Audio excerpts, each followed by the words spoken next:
Good morning all. Today am going to be joining Danny and Matt for a little ride around Ipswich. Initially I was thinking maybe we'll hit some off-road tracks around the area, but having a look yesterday briefly with Danny, it looks like strangely a lot of those off-road areas, green lanes as we call them in the UK, they may be temporarily closed and I haven't exactly understood why that is. So best thing to do, we're going to meet up at Suffolk Food Hall.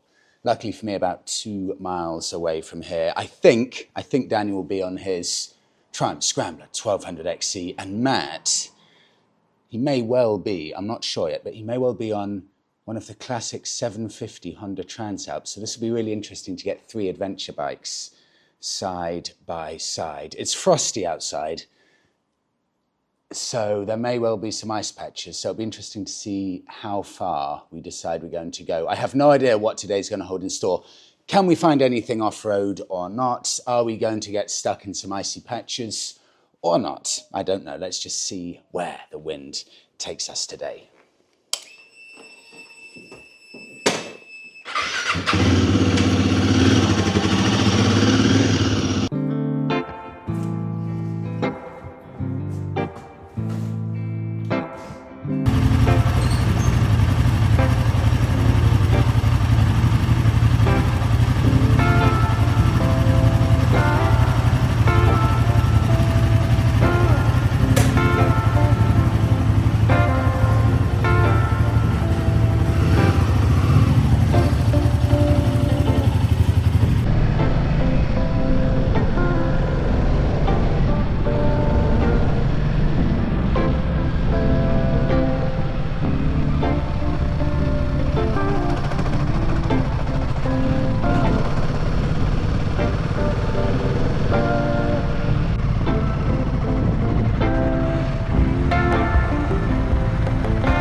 We made it. We found an off-roading track. So we've just come from that direction. I think we've probably done maybe a mile or so, and some of those tracks there, for me, bear in mind as a novice, it felt like I had very, very close to zero grips, so just squirreling around the place. But when the weather's this good on these off-road tracks, what an amazing, amazing way to spend the day. I'll flip the camera now because I want to show you Matt there who's chatting to Danny. I want to show you his Honda Africa Twin, because this for one is a lovely bike, but it's also got a brilliant backstory to it. The Honda Africa Twin 1991 model, complete with the original Rothman stickers on it. It's just so period correct. This looks like it could be straight into an early 1990s Dakar rally. So the interesting thing about this is that Matt there with his Honda gear on, he was looking for one of these and he picked it up in Germany. So he headed off to Germany to pick this up. And this is pretty much, apart from a couple of modifications, exactly how it came, including this. Look at that. That is a tool case put on by the German owner who Matt got it from. You can see the tyre has actually been hitting the front bit of that tool case. It's got the engine bars on front and back. It's got the pannier rails. It's now registered for the UK, and it may be hard to pick it up on camera, but this is a colossal sized bike. If you just look at it compared to the Himalayan, it looks like it's about 30% bigger. Headlamp guards, hand guards, that classic looking dash with 44,000 kilometers. And that is an incredibly purposeful looking machine. I love the look of these. These are really, really in vogue at the moment, these 1990s bikes. And it's interesting because you've got a 450cc with the Himalayan, 750cc with the Africa Twin, and then Danny's 1200cc Scrambler with a new addition, that screen on the front. So really what you've got with all three of these, you've got a very varied spectrum of adventure bikes. You've got the classic adventure bike in the Africa Twin, exactly how they used to be about 35 years ago. You've got the entry-level 450cc adventure bike, and you've got the naked adventure bike with the Scrambler. I often get people asking me for the podcast, what's the reality? If you want to go and buy a motorcycle abroad and bring it back to the UK, how does it work? Matt is probably the best example for this. He picked this up, and because it's over 30 years old, it's a 1991 Africa Twin, he could buy it in Germany, bring it back to the UK and register it. And instead of paying about 30% taxes to bring it over to the UK, all he had to do was pay 6% tax on it. And then there you have it. You get the huge range of bikes available in Germany, but all you pay is 6%.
Oh my god! You shoot off the bar. Yes, I did. I thought you were going. Seriously. This is where that junction is.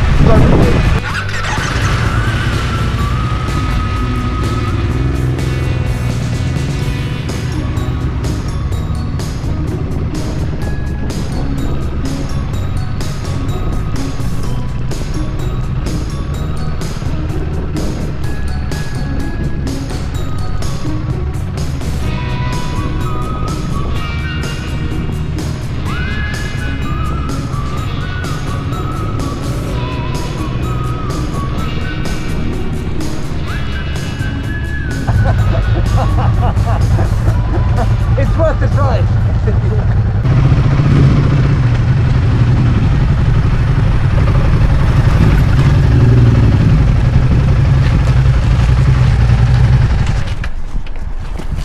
The amount of cool cars are out here. I know, it's like a little treasure trove of stuff. Yeah, there's good stuff here tucked away.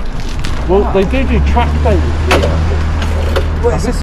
This is a first for me. We've stopped off at this very nice little cafe and sandwich bar at the old RAF Bentwaters spot. So 1943, this was open. In fact, you can just see behind me, I think that's where all of the old airfields were.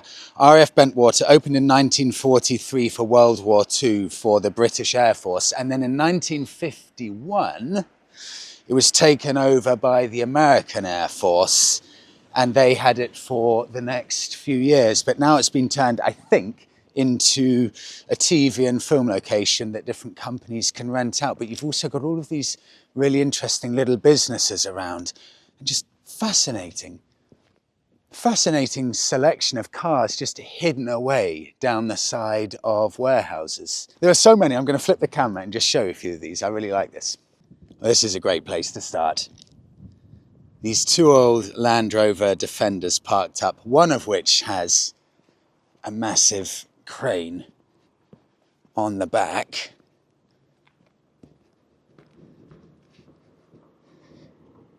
And then just to the right of those, an old red double-decker bus parked up in between these two old buildings. And you can see all of these little businesses. This one says Asylum Studios, with a little semi-picnic table area there where people can just sit outside and have a coffee. And then you've got all of the old studios just behind that. And there you can see the old RAF airbase. That, I'm guessing, will be the original one, if I'm not mistaken, from all the way back in 1943. So that will be right next to the old World War II runways. And a few of these old buildings just dotted around. It's such an interesting place. And they're all ranks barbershop. I guess that's where all of the pilots would go and get their hair cut, somewhere around there. Definitely this is an old bus station, which would have transported people to the airbase. RAF Woodbridge. And more examples of these old cars dotted along. Beautiful old Jag that clearly has been left there for a while. And another slightly dismantled car on the back of a trailer. And 3 Mercedes lined up side by side. I wonder how long they've been parked up here for. That's a stunning looking car, and so rare to see these on the road, and an even older one here. So that one will be 1989. There's nothing better, nothing classier than an old Merc. And then this far older one, which I think must be a 1970s model. Coupe.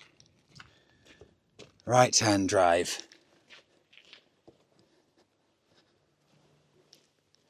Wow. So tempted to peel the cover off that one as well to the right-hand side, but I know that would be a little bit too disrespectful, but that's got to be something very, very similar to that one. There are so many fascinating places in Suffolk, just tucked away in the middle of the countryside, that you'd have no idea existed. So thanks to Matt and Danny that I've even managed to come here, because I just don't know Suffolk well enough. I'll put all of the details for this place and the place we've just had our sandwich and coffee in the written description, because I highly recommend it. It's a really, really nice, unique place to pop down to.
Take the screwdriver of truth. That goes in there. Keep that upon your person. And I think we have to tickle the carb. There you go, it's got some fuel in it, or more. And then a healthy dose of throttle.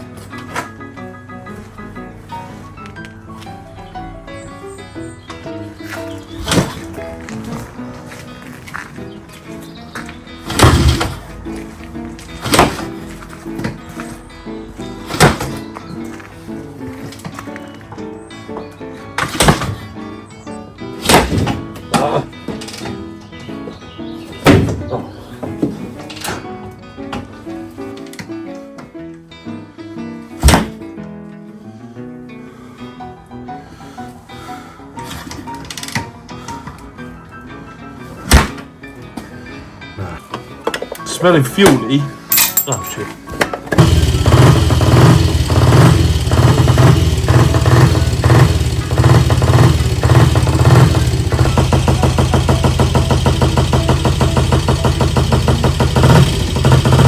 Clutch cable, the accelerator cable, and that air lever. This air lever clearly has a dramatic role to play. I love days like today, just messing about with motorbikes. I feel like I've spent most of the day today breathing in petrol fumes, because on the motorway, following Matt on his Africa Twin, you can just smell the petrol bellowing out of it, even 20 meters behind on a motorway. Matt he's got a brilliant Instagram page. Do check it out if you get a chance. It's here, I'll put it up now. And it's a mixture of bikes and cars. He's as much a bike lover as he is a car lover, and all of the lifestyle that goes around it. And it's so beautifully aesthetically pleasing. It's a very nice profile, so do check it out. And Matt's also a top guy. After that, Danny and I went back to his house to see if we could get his Royal Enfield. Let me get this right. Royal Enfield 250cc 1964 Crusader started. It's got a brilliant story behind it, this bike. And I'll let Danny tell that at some point in the spring when he gets it running properly. But we spent about 30 minutes trying to start it. And eventually it got started and then it died. And the smell of petrol pouring out of that bike, I'm sure a lot of you will be able to tell me that is one of the joys of classic vehicle ownership, just tinkering with it, trying to get it started. But I'm sure as much the joy of getting it started, you've got an equal amount the insane frustration at trying desperately to understand why the damn thing won't start. So I cannot wait to see that in full flow some point in the spring. It's a lovely looking thing then. And I'll wrap it up there. The sun's about to set. It's been a glorious day. Thank you so much, everyone, for coming on. See you in the next one.